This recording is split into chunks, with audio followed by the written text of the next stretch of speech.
Kumusta mga kabasketball? Nagbabalik po ulit sa inyo Super Chris TV para bigyan kayo ng update dito sa ating Team Gilas Pilipinas. Eto kabasketball, ayon sa lumalabas ng mga report ay itong sina Japet Aguilar at itong si Mason Amos yung kinukonsidera nitong ating Team Gilas na pupuno dito sa Final 12 spot ng second window ng FIBA Asia Cup Qualifiers. So sila yung pinagpipilian dyan na papalit dito sa may iwang pwesto nitong si Jamie Malonzo dahil hindi pa nga makakalaro si Jamie dahil sa injury.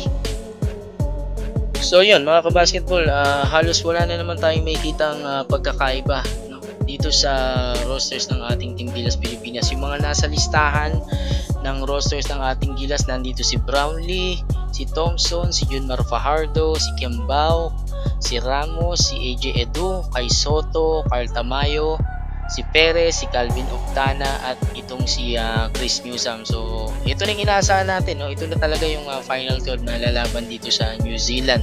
Maliban nga lang dito, no? Malalaman pa kung itong si Mason Amos or kung itong si Japet Aguilar. Yan, para sa final 12 roster.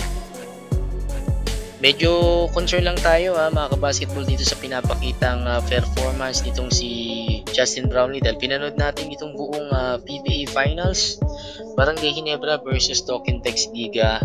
Okay naman yung performance ni Justin Brownlee pero nakita natin na parang medyo tumamlay yung laro itong si Justin Brownlee. Hindi natin alam o ma-confirm kung meron pa rin bang injury itong si Brownlee o dahil maganda lang talaga yung depensa ng Token Tex sa kanya.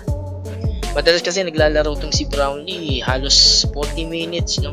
Umabot sa punto na nagkakaroon siya ng cramps dahil sa matagal na paglalaro. Baka isa rin yan sa mga reason doon sa naging performance nitong si Justin Brownlee.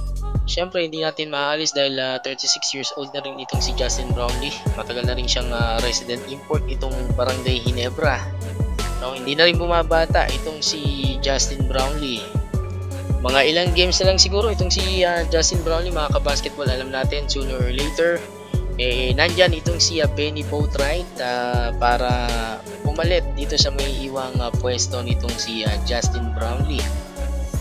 Pero kung kayo tatanungin mga kabasketball, pagdating ng FIBA Asia Cup at ng mga susunod na qualifiers lalo sa Olympics, okay ba sa inyo na si Justin Brownlee pa rin yung maging reinforce natin or ito nang si Benny Boatwright?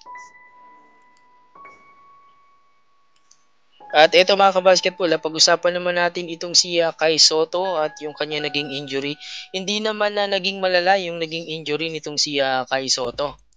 Nag-umpisa yan nung third quarter nung kalaban nila yung Nagasaki Belka. Mukhang natapilok itong si Kai Soto. Tapos pumunta siya rin sa bench nila.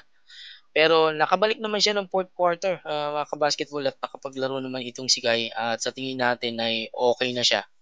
Mahirap talagang laban sa atin yun na walan tayo ng big man. Pero ito, alam na natin, confirm na natin na okay naman itong si Kai Soto at wala na tayong dapat ipag-alala pa dyan. Yan, at doon po sa mga nagko-comment sa atin na nagtatanong ano po yung update kay Kai Soto. Yan po makakapaglaro si Kai Soto dito sa upcoming FIBA Windows. At syempre dun sa next game nila sa Japan B-League, makakapaglaro itong si Kai Soto. Ayan.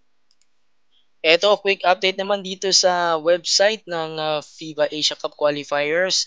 Ayan halos 7 team na yung ang naglabas ng kanilang official roster. So silipin natin yan kung sino-sino yan.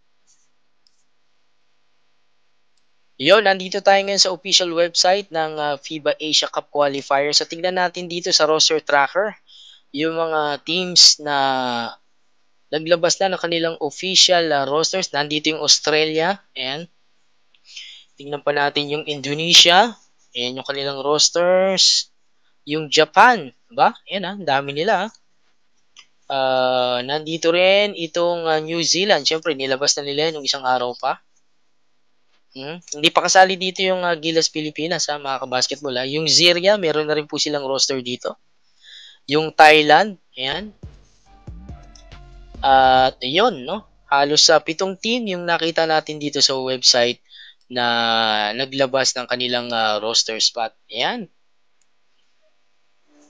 Hanggang diyan lang muna mga basketball. Salamat sa laging pagsubaybay. At syempre huwag niyo pong kalimutang i-follow at i-like at i-share yung ating official Facebook page. Ilalagay ko po yung link sa ibaba ng description mga basketball para po makapag-follow kayo at makapag-share yan. Yan po yung page natin, Dribble Down.